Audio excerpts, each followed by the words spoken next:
Welcome to Sydney Listings Academy. We're going to be talking today about what you can buy in Sydney with only $600,000.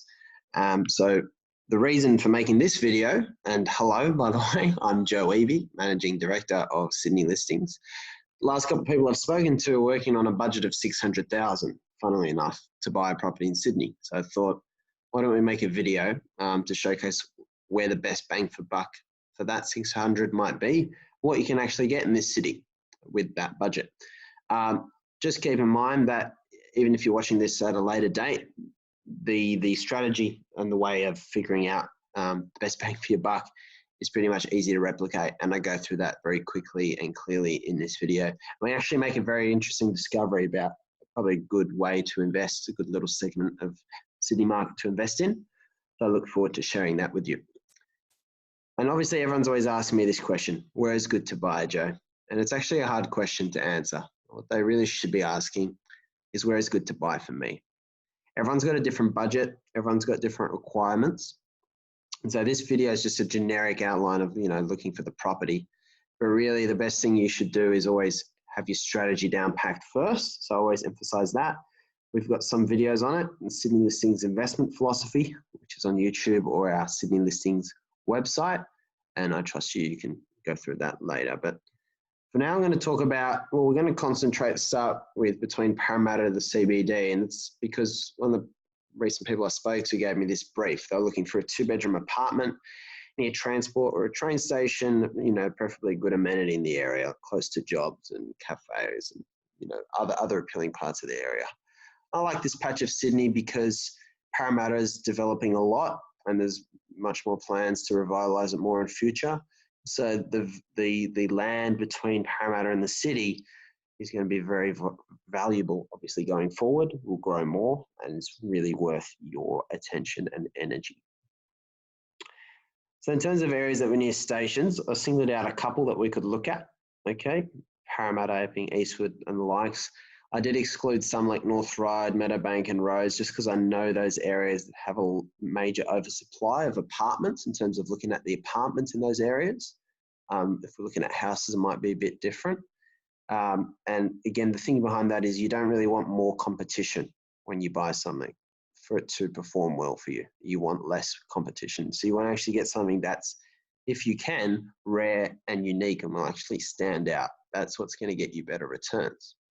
So starting with Parramatta, we're looking here, I want to draw your attention to that only 29% of the areas actually has property owners, whereas 71% are renting, so just over 2/3.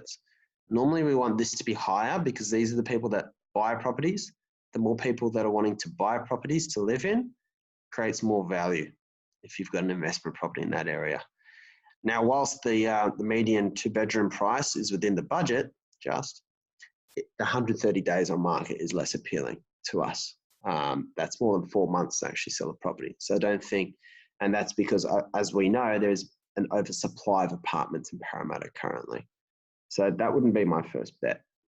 Look at Eastwood quickly. We know it doesn't quite have the apartment density that Parramatta has, or that its cousin, which we'll go to in a sec, Epping has. Still on budget, and it's got a lot more of that owner-occupied level in the area, but still a bit of a days on market. Epping, the price jumps up because there's a lot more newer apartments, I suspect is the reason for that jump, but there's still a big days on market there anyway. So that's probably not our best option for our budget. Hardly get a 1 better. West Ryde, interestingly, we see a big slash in the days on market down to 66 for 2 bedrooms. And it's a lower price. Obviously, again, it doesn't have an oversupply of apartments, West Ryde. It's got a station there, but they're a lot older. But that doesn't mean that they're worse investment properties. They actually normally perform better in terms of apartment investment properties. We got the owner-occupied levels satisfactory. But this, to me, was a little gem. I didn't expect this going into it, which tells you a lot about the research you should do if you're investing in property. But look how high the owner-occupied level is in Concord. And look how low the days on market is for 2-bedroom apartments. It's probably for a couple of reasons. It's not a very dense apartment area at all. So there's nowhere near as many that have been sold, but the demand looks very good for that limited supply. So that is and if you know the Concord area, the apartments that are there are normally boutique blocks, character blocks. So to me, this is a lot of value and really worth attention. Again, probably a good little find. Think about Concord, still close to the city. It's still decent distance from Parramatta. It's got Rhodes Shopping Centre nearby. It's got plenty of train stations to choose from. I mean, abundance of parks, and it's got the M4, it's got schools. Without going into overboard with the detail, there's a lot of good drivers here for an investment property.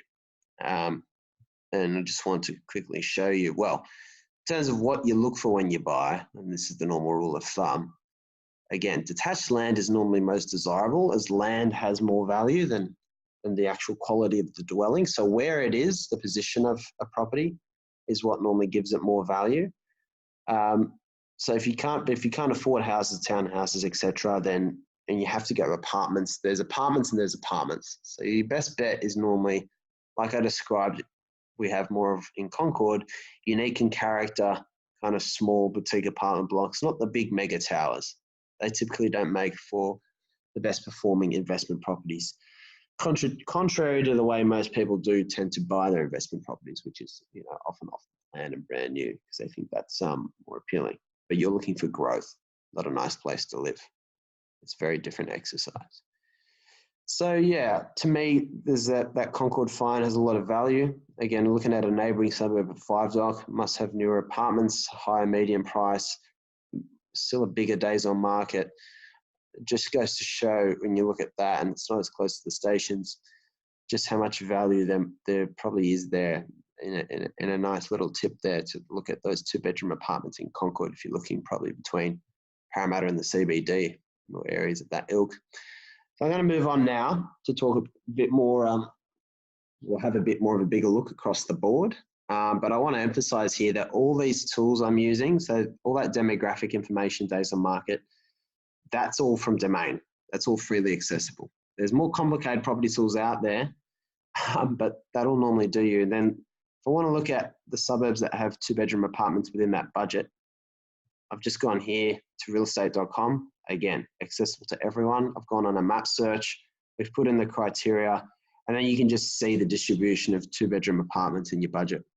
So it's a very easy place to start looking. And you might find a few bargains out here that are in nice areas that you can still afford. You can see the scarcity there actually is in Concord. So again, I think that would make for a good investment. You can see where there's oversupply. So this can help you simplify that search if you don't know where you want to buy. You want to figure out what's in your budget. Do the same thing with houses and townhouses. What can we actually get anything in Sydney within that budget? We actually can, okay? But you see the distribution is very, it's very precise. So you could draw a line really down there across the hills, Parramatta, down through Lidcombe. And you see that land that you can afford on that budget is very firmly to the left of that line, Western Sydney and Southwest in particular. Again, realestate.com, freely accessible. So if you're earlier and you don't know in your investing journey, you don't know where to buy, and you're thinking, well, do I buy an apartment in that patch, or is it better to buy a house or a townhouse in one of those other areas? Might not always be the most clear-cut answer, because you can buy detached land. It could be in a terrible area that's not close to jobs, that's not anywhere near a station, where no one wants to live. Or you can buy an apartment in an area like Concord or West Drive, some of the good examples we talked about. But it's just these same questions you want to be running through without going overboard. You're figuring out what's the best for your goals. What's the best for you to actually buy for your strategy. Again, if it's an investment, it's not to live in.